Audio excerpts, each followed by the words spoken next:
ஹாய்மா, எல்லாருக்கும் வணக்கம். நம்ம யூடியூப் சேனலில் இன்றைக்கி சத்து மாவு ரெடி பண்ணுறோம். இப்போ அதுக்கு தேவையான பொருட்களை நம்ம வறுக்க போகிறோம். இப்போ முதல்ல அடுப்பு ஆன் பண்ணுறோம். அடுப்பு ஆன் பண்ணிவிட்டு கொஞ்சம் இந்த பேன் சூடான பிறகு நம்ம 1/2 கிலோ கேழ்வரகு எடுத்துருக்கோம்.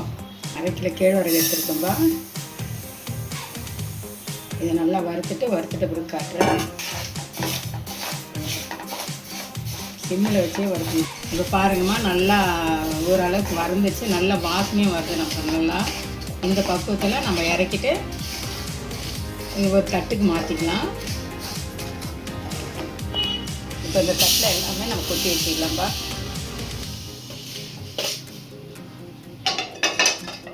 அடுத்தது நம்ம சிகப்பரிசி போடலாம். இதுவும் நம்ம 1/2 கிலோ எடுத்துருக்கோம்.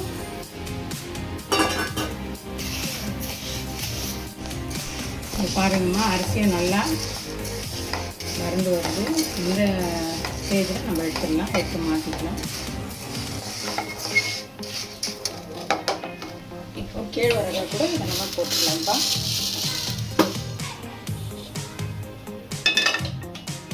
அடுத்தது நம்ம வெள்ளை முக்கல்ல போடலாம். 1/4 கிலோ போட்டுருக்குது. இப்போ பாருங்கள், வெள்ளை மூக்கல்ல வறுந்துச்சு, வறுத்தட்டுச்சுனால அதை மாற்றிட்டு நம்ம அடுத்தது கருப்பு இது போடலாமா.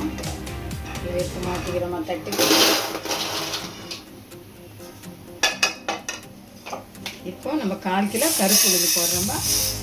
இதை வறுத்துட்டு நான் உங்களுக்கு இதை உளுந்த காட்டுறோம்பா. இது பாருமா, நல்லா வறுபட்டுச்சு பாருங்கள். இப்போ இதை நம்ம தட்டுக்கு மாற்றிக்கலாம். மிதமான சூடில் வச்சு வறுக்கணும்பா.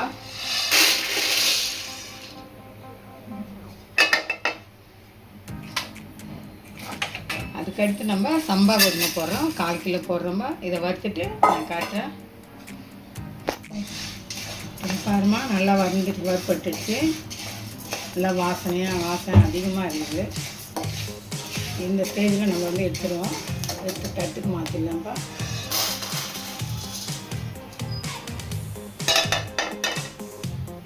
அடுத்து நம்ம கருப்பு மூக்கெல்லாம் போடலாம்ப்பா. சிம்மில் வச்சு தான் வளர்க்கணும். இப்போ பாருமா, கருப்பு மூக்கெல்லாம் நல்லா வறுபட்டுச்சு. அதை இப்போ தட்டுக்கு மாற்றிக்கிறோம். நல்லா வாசனை செம்மையாக இருக்குது. அதுக்கு அடுத்தது நம்ம பார்லி 1/4 கிலோ போடுறோம். இது வறுபட்டோன்னு இது வறுக்கணும். அப்படி பார்லி நல்லா வறுபட்டுச்சுன்னா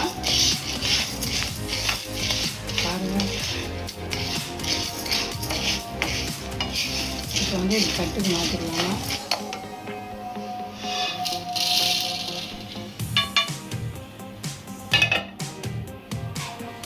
அதுக்கடுத்தது நம்ம 1/4 கிலோ செவ்வரிசி போட்டுக்கலாம். இப்போ அதை நல்லா வறுக்கலாமா. சிம்மிலே வச்சு வறுக்கணும் நம்ம.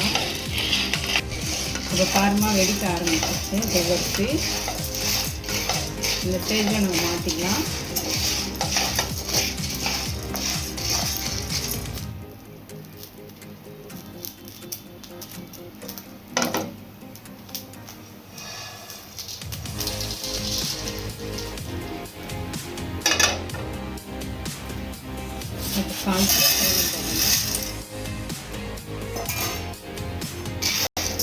நல்லா பொரியிற வரைக்கும் போடணும்.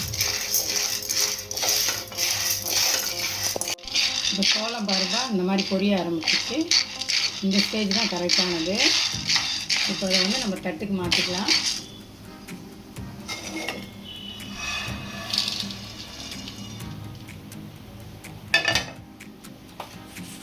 அடுத்து நம்ம 1/4 கிலோ உடச்சக்கடலை கொடுக்குறோம். இதே சிம்மில் வச்சு நல்லா வறுக்கணுங்க. உடச்சக்கடலை பாருமா, நல்லா வறுபட்டுச்சு. இதை தட்டுக்கு மாற்றிக்கலாம்.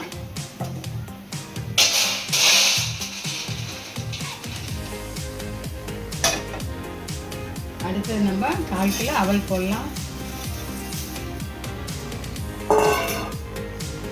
எப்பவுமே சிம்மில் வச்சு நல்லா வறுக்கலாமா. பாருமா அவல் நல்லா வாசனை வருது. அவளும் வறுபட்டுச்சு.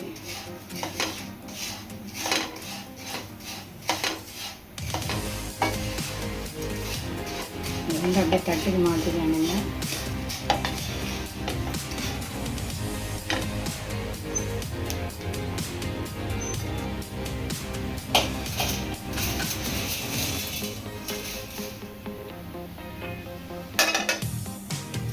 இப்போ 1/4 கிலோவே போட்டுருங்க.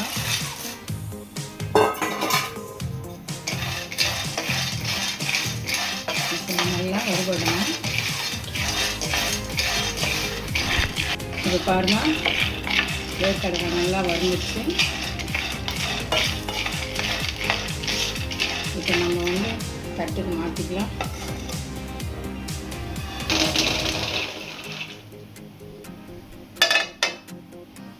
அடுத்து 1/4 கிலோ கம்பு போடுறோம். இதையும் சிம்மில் வச்சு நல்லா வறுத்து எடுக்கணும். கம்பு நல்லா வறுபட்டுச்சுன்னா இப்போ நம்ம வந்து தட்டுக்கு மாற்றிக்கலாம்.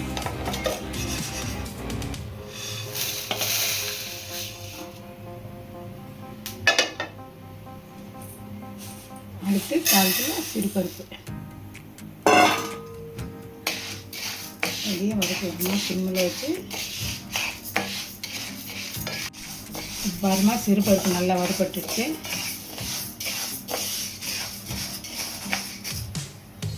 வந்து தட்டுக்கு மாற்றிக்கலாம்.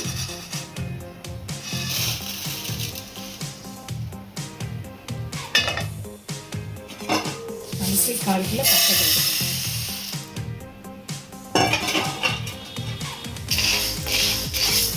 நம்ம அப்படியே ஸ்லோவாக இருக்கணும். பச்சைப்பயிறு நல்லா வறுபட்டுச்சு. இதை வந்து நம்ம தட்டுக்கு மாற்றிக்கலாம்.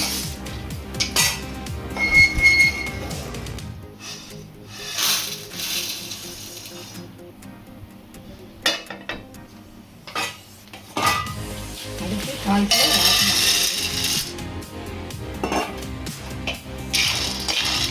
சிம்மில் வச்சு நல்லா வறுக்கணும். ராஜ்மா நல்லா வறுப்பட்டுச்சுக்கா வெடிக்க ஆரம்பிச்சிச்சு. இப்போ வந்து நம்ம தட்டுக்கு மாற்றிக்கலாம்.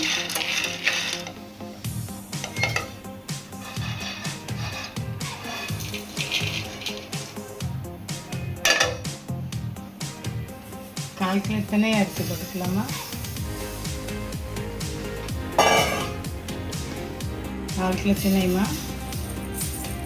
இது ஸ்லோ ஃப்ளேமில் வச்சு நல்லா வறுத்துட்டுக்கோங்க. வறுத்துச்சுமா இதை எடுத்து நம்ம தட்டுக்கு மாற்றிக்கலாம்.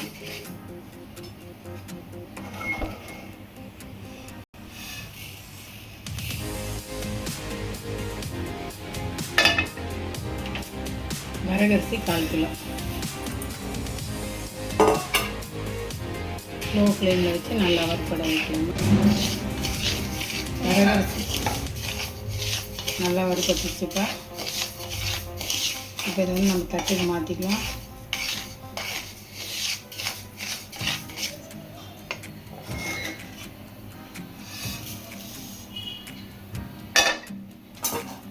அப்புறம் 100 கிராம் பாதாம், 100 கிராம் அப்புப்பா,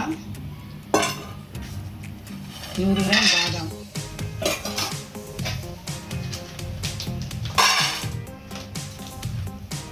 100 கிராம் முந்திரிக்காய் போட்டு ஸ்லோ ஃப்ளேமில் எடுத்துக்கலாமா. நல்லா வறுப்பட்டுச்சுப்பா.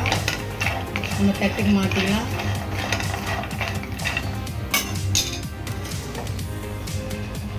அம்மா வாசலாம்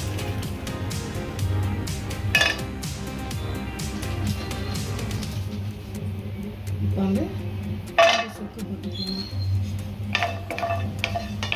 நல்லா வறுபட்டுச்சுமா. இப்போ தட்டுக்கு மாற்றிக்கலாம். ஏலக்காய் இந்த அளவுக்கு நம்ம போடலாம். வறுத்த பொருளெல்லாம் மில்லுக்கு அனுப்பிச்சு நம்ம அரைச்சிட்டு உங்களுக்கு வந்து சத்து மாவு காட்டுறோம்பா. இது பாருங்கம்மா, சத்து மாவு அரைச்சி வந்துருச்சு. நம்ம வந்து இந்த சத்து மாவு வந்து 23 பொருள் சேர்த்துருக்கோங்க சத்து மாவில். இதே அளவில் நான் சொன்ன அளவுலேயே நீங்கள் போடுங்க. உங்களுக்கு வந்து சத்து மாவு அருமையாக இருக்கும். வாசனையும் ரொம்ப அருமையாக இருக்குது. இதை நீங்கள் கஞ்சிக்கு செஞ்சு குடிச்சு பாருங்கள், உங்களுக்கு நல்லாயிருக்கும். சப்போஸ் இது உங்களால் செய்ய முடியாத பட்சத்தில் என் வாட்ஸ்அப் நம்பருக்கு மெசேஜ் பண்ணுங்கள். நான் இதை உங்களுக்கு வந்து அரேஞ்ச் பண்ணித்தரேன். இதை தவிர்த்து நம்மக்கிட்ட வந்து கேழ்வரகு மாவு இருக்குது, பச்சை பயிறு மாவு இருக்குது, இட்லி பொடி இருக்குது, பருப்பு பொடி இருக்குது, குழம்பு மிளகாய் தூள் இருக்குது, மஞ்சத்தூள் இருக்குது, முருங்கை பொடி இருக்குது, ரசப்பொடி இருக்குது. உங்களுக்கு தேவைன்னா எனக்கு வாட்ஸ்அப்பில் மெசேஜ் பண்ணுங்கம்மா. இந்த ஒரு நாளைக்கு வந்து நம்ம வந்து இந்த கஞ்சி எப்படி செய்யறதுன்னு சொல்லிவிட்டு நம்ம வீடியோவில் அனுப்புகிறோம்பா. Okay, thank you.